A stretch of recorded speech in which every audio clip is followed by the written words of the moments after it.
Assalamualaikum warahmatullahi wabarakatuh. Perkenalkan, nama saya Amrangga Putrayandi, NIM 2101653 dari Prodi Pendidikan Bahasa dan Sastra Indonesia dan Daerah.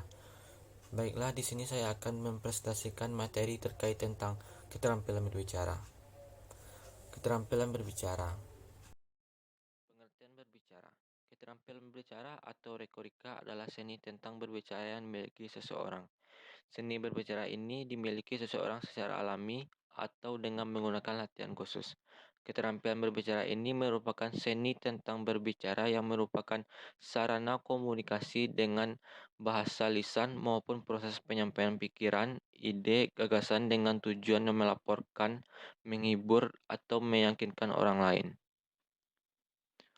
Tujuan berbicara. Tujuan utama berbicara adalah untuk berkomunikasi.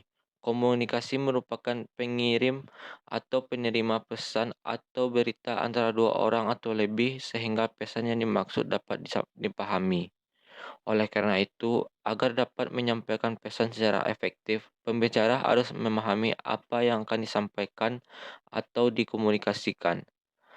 Taringan juga Taringan juga menggunakan bahwa berbicara mempunyai tiga maksud umum, yaitu untuk memberitahukan dan melaporkan, to informasi, menjamu dan menghibur, to entertain, serta untuk membujuk, mengajak, mendesak dan meyakinkan. Prinsip-prinsip umum dalam berbicara. Dalam kegiatan berbicara tentu terdapat hal yang mendasar di dalamnya. Terdapat beberapa prinsip pokok antara membutuhkan paling sedikit dua orang, menggunakan bahasa yang bisa dipahami bersama, mengakui atau menerima daerah referensi umum, merupakan proses tukar pikiran antar partisipan, penyampaian gagasan dengan tujuan melaporkan, menghibur, dan meyakinkan seseorang. Ketiga, landasan. Pertama yaitu situasi. Kegiatan berbicara dapat terjadi dalam situasi, kondisi, suasana, dan lingkungan tertentu. Situasi yang dimaksud adalah berbicara secara formal atau resmi atau informasi tidak resmi. Kedua yaitu tujuan. Tujuan dari menyampaikan gagasan atau ide dalam keterampilan berbicara adalah tujuan untuk memperoleh respon atau tanggapan dari lawan bicara. Tujuan dari penyampaian gagasan adalah melaporkan, menghibur, dan meyakinkan seseorang. Yang ketiga yaitu metode penyampaian.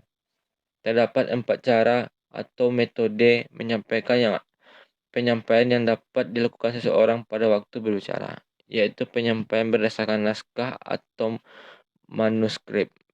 Yang kedua itu penyampaian berdasarkan catatan kecil atau extemporer. Yang ketiga itu penyampaian gagasan berdasarkan hafalan memoriter. Yang keempat itu penyampaian gagasan secara mendadak dan serta merta atau impromptu. Yang keempat itu penyimak. Pembicara yang baik tentu akan bersifat komunikatif terhadap lawan bicara.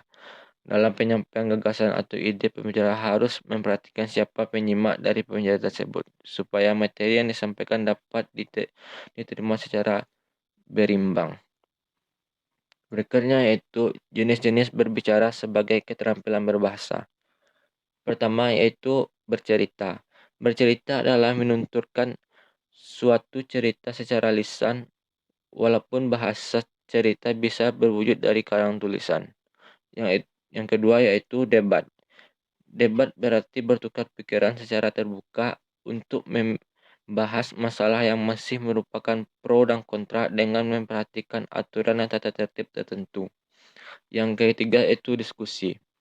Diskusi diartikan sebagai pertemuan ilmiah untuk bertukar pikiran mengenai suatu masalah. Yang keempat yaitu wawancara. Wawancara merupakan kegiatan tanya jawab dengan seseorang yang diperlukan untuk diminta keterangan atau pendapat mengenai suatu hal yang dimuat dalam surat kabar, disiarkan melalui radio atau ditayangkan pada layar TV. Yang kelima yaitu pidato dan ceramah. Pidato adalah sebuah kegiatan berbicara di depan umum atau berorasi untuk menyatakan pendapat atau memberikan gambaran tentang suatu hal.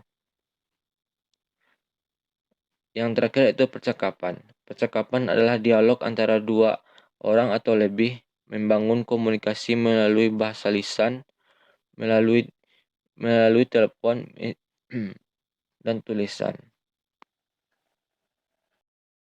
Baiklah, sekian dari presentasi saya. Apabila ada kesalahan, mohon dimaafkan. Wabillahi taufiq walhidayah. Assalamualaikum warahmatullahi wabarakatuh.